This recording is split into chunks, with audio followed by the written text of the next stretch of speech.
Guys, paninda ni tita ko. Inawakan niya pa yung buto niya pero no problem. Yan na. Yan na. Kain na kayo yan. Kinamay-kamay lang. Sobrang masarap, sabi na insan ko yan. Sobrang na tasty, tasteful. Yan na. Nag-exchange pa sila ng pera. Tapos inaano niya pa yung ano niya kanina. Yan na. Hugas-hugas na pawis.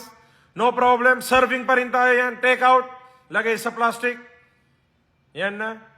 No problem. Yan na si tito ko. Sobrang na pogi. Yan na si isa na tito ko, isa na pogi yan. Yan na, benta-benta, kamay-kamay lang yan. Sobra na masarap, sobra na malinis. All in India guys, na mekos-mekos at na tornado na nila lahat gamit ang kanilang kamay. Sobra na masarap. Yan na sila guys, buo na family ko. At mga tita ko nandyan na din.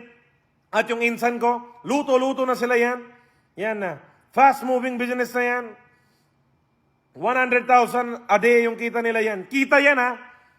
Sobra na masarap. Sobra na natural tasting.